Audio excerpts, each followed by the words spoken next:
علی ابن ربیعہ کہتے ہیں شہدت علیًا رضی اللہ عنہ وأتی بدابۃ لیرکبھا، میں ایک مرتبہ حضرت علی کے پاس موجود تھا اور ان کے پاس سواری لائی گئی جس پر وہ سوار ہونا چاہتے تھے۔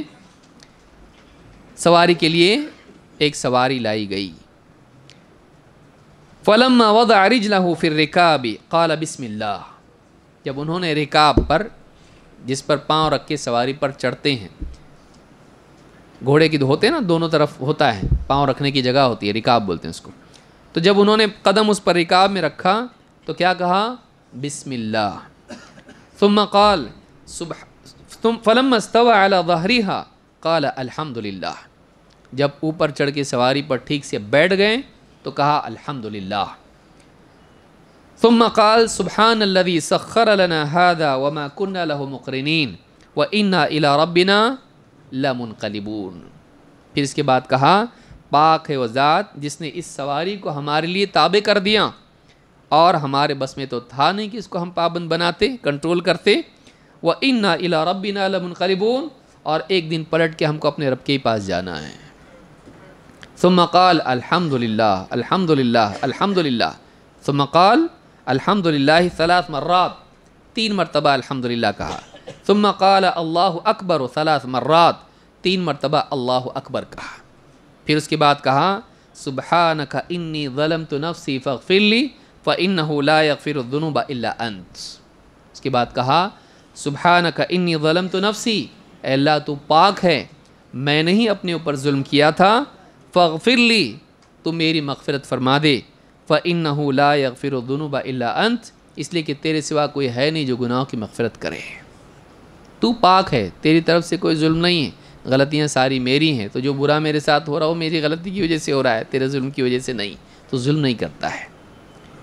ثم ضحک، اس کے بعد حضرت علی ہنس دیے، ہنسے۔ فقیل یا امیر المؤمنین من ای شیء ضحکت، پوچھنے والے نے پوچھا اے امیر المؤمنین کیوں ہنسے آپ ہنسیں کیوں؟ دعا پڑھنے کے بعد آپ ہنسے۔ قال رأیت النبی صلی اللہ علیہ وسلم فعل کما فعلت ثم ضحک، کہا کہ میں نے بھی اللہ کے نبی صلی اللہ علیہ وسلم کو دیکھا تھا کہ جیسا جیسا میں نے کیا ویسا ہی آپ صلی اللہ علیہ وسلم نے کیا، اس کے بعد آپ بھی ہنسے تھے، اس لیے میں ہنسا، تو میں نے اپنے نبی کو دیکھا یہ پڑھ کے ہنسے، میں بھی اسی لیے ہنسا۔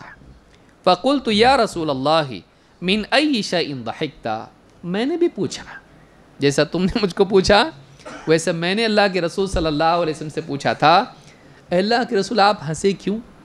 آپ کیوں ہنسے؟ قال ان ربک یعجب من عبدہ اذا قال رب اغفر لی ذنوبی، تمہارا رب بہت تعجب کرتا ہے جب اس کا بندہ کہتا ہے اے میرے رب میرے گناہوں کی مغفرت کر دے، ویقول یعلم انہ لا یغفر الذنوب غیری، میرا بندہ اس بات کو جانتا ہے، مانتا ہے کہ میرے سوا گناہوں کی مغفرت کوئی نہیں کر سکتا، یعنی میرا بندہ یہ مانتا ہے کہ میں ہی مغفرت کرتا ہوں گناہوں کی۔ فإنہ لا یغفر الذنوب الا انت، دعا کے الفاظ کیا ہیں؟ اے اللہ میرے مغفرت کر دے اس لیے کہ تیرے سوا کوئی نہیں جو گناہوں کی مغفرت کرے۔ قرآن کریم میں اللہ نے کیا فرمایا؟ وَمَن يَغْفِرُ الذُّنُوبَ إِلَّا اللَّهُ، اللہ کے سوا ہے کون جو گناہوں کی مغفرت کرے؟ تو میرا بندہ اس بات کو اچھی طرح جانتا ہے کہ میرے سوا گناہوں کی کوئی مغفرت کر سکتا نہیں، تو جب یہ کہتا ہے تو اللہ تعالیٰ بندے پر تعجب کرتا ہے۔ یہ بتا کہ اللہ کے رسول صلی اللہ علیہ وسلم ہنس دیے۔ حضرت علی بھی جیسا آپ نے کیا ویسا کیا اور وہ بھی ہنسے۔ اس سے صحابہ کا شوق معلوم ہوتا ہے کہ نبی کریم صلی اللہ علیہ وسلم کی چھوٹی چھوٹی چیزیں بھی ان کو بھی وہ کر کے دکھاتے تھے۔ آپ ہنسے تو یہ بھی ہنس دیے، حالانکہ ہنسنا معمولی چیز ہے ایک اعتبار سے، لیکن انہوں نے اس کو بھی باقی رکھا تاکہ پوچھنے والا پوچھے تو یہ بتا سکے جیسا آپ نے کیا ویسا یہ بھی کرتے تھے۔ اور اس سے معلوم ہوتا ہے کہ یہ دعائیں ہیں جو سواری کی ہیں، یہ صرف سفر کے لیے نہیں ہیں بلکہ آدمی اپنے علاقے میں بھی جب بھی گاڑی پہ بیٹھتا ہے یہ دعائیں پوری پڑھ سکتا ہے، تو اس کا اہتمام ہماری زندگی میں ہونا چاہیے۔ اس حدیث سے معلوم ہوتا ہے کہ اللہ تعالیٰ کو وہ بندہ بہت پسند ہے جو اللہ تعالیٰ سے مغفرت کی دعا کرے۔ اللہ کو بندہ پسند ہے جو اس بات کا یقین رکھتا ہو کہ میرا رب، میں کیسا ہی پاپی صحیح، میں کتنا ہی گناہگار صحیح، میں برا ٹوٹا پھوٹا سڑا پڑا جیسا بھی گرا پڑا جو بھی ہوں میں، لیکن میرا اللہ ایسا ہے کہ وہ گناہوں کی مغفرت کرتا ہے. میں اگر اس سے مانگوں گا نا تو معاف کر دے گا، میں اس سے مغفرت اگر طلب کروں وہ معاف کرے گا. یہ جو یقین ہے یہ بندے کو سارے بگاڑ کے باوجود بھی قیمتی بناتا ہے. انسان میں کمیاں، کوتاہیاں، غلطیاں، خطائیں ہوتی ہے، ہر انسان کی زندگی میں ہوتی ہیں، لیکن ان کے باوجود اس کو اللہ کو چھوڑنا نہیں چاہیے.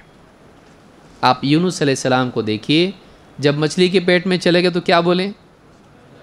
لا الہ الا انت سبحانک انی کنت من الظالمین. ابن تیمیہ رحمۃ اللہ نے پوری کتاب لکھی اس کے اوپر، ایک آیت کے اوپر. آیت کریمہ اس کو بولتے ہیں عام طور سے، یہ بہت ہی عظیم آیت ہے، اور یہ دعا جو ہے بہت قیمتی دعا ہے. لا الہ الا انت سبحانک انی کنت من الظالمین. 3 حصے اس کے ہیں. ایک، لا الہ الا انت، اے اللہ تیرے سوا کوئی عبادت کے لائق نہیں. مچھلی کے پیٹ میں پڑا ہوں، مصیبت میں ہوں، تکلیف میں ہوں، جانتا ہوں کہ تیری طرف سے ہی آیا ہے، لیکن پھر بھی تیری بندگی چھوڑوں گا نہیں. مصیبت میں پڑھ کے بھی میں تجھی کو اپنا رب اور معبود مانتا ہوں. انسان اکثر مصیبتیں دنیا میں آتی ہیں، سب سے پہلے کس کو چھوڑتا؟ ایسے تو رہتا کہ اتنا کر کے بھی نماز پڑھ کے سب کچھ کر کے ایسے حالات آ رہے نہیں. مصیبتیں، پریشانیاں، برائیاں زندگی میں جب بھی برا ہو، اللہ کو نہیں چھوڑنا. مچھلی کے پیٹ میں ہے، لیکن پہلے کیا کہہ رہے ہیں؟ اللہ تیرے سوا میں کسی کو اپنا معبود نہیں بناتا. یہ نہیں ہو سکتا کہ میں مصیبت میں پڑھ کے تیری بندگی چھوڑ دوں، ایسا نہیں ہو سکتا ہے. چاہے کیسے بھی حالات میرے اوپر آ جائیں، میں تیرا ہی بندہ رہوں گا، تیری بندگی سے فرار اختیار نہیں کروں گا. لا الہ الا انت سبحانک، جو کچھ میرے ساتھ ہوا ہے یہ تیرا ظلم نہیں ہے، تو اس بات سے پاک ہے کہ کوئی غلط کام کرے. یہ تیری طرف سے ظلم نہیں ہے، تو ہر قسم کی برائی سے، عیب سے، نہ تو بھولا ہے میں یہاں ہوں پھنسا ہوں اور تجھ کو معلوم نہیں، ایسا نہیں ہو سکتا. تو اس سے پاک ہے.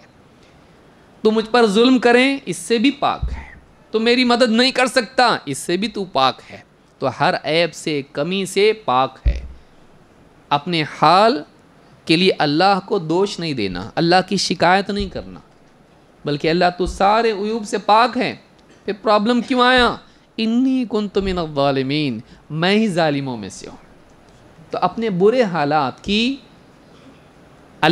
حالات میں اللہ کی شکایت کر جائے اپنی کوتاہیوں کا اعتراف کرنا چاہیے.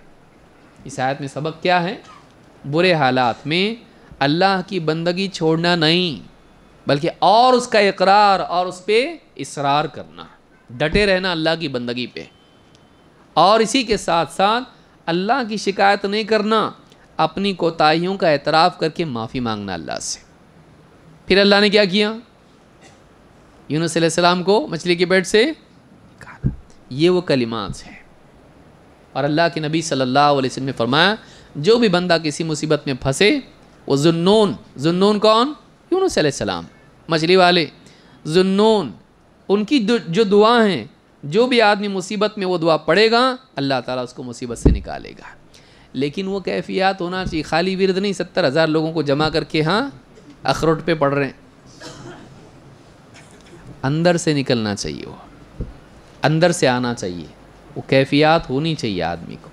خالی زبانی ورد نہیں ہے، وہ دل کی کیفیت ہے. اللہ میں تیرا بندہ ہوں، تو میرا مالک ہے، میرا معبود ہے.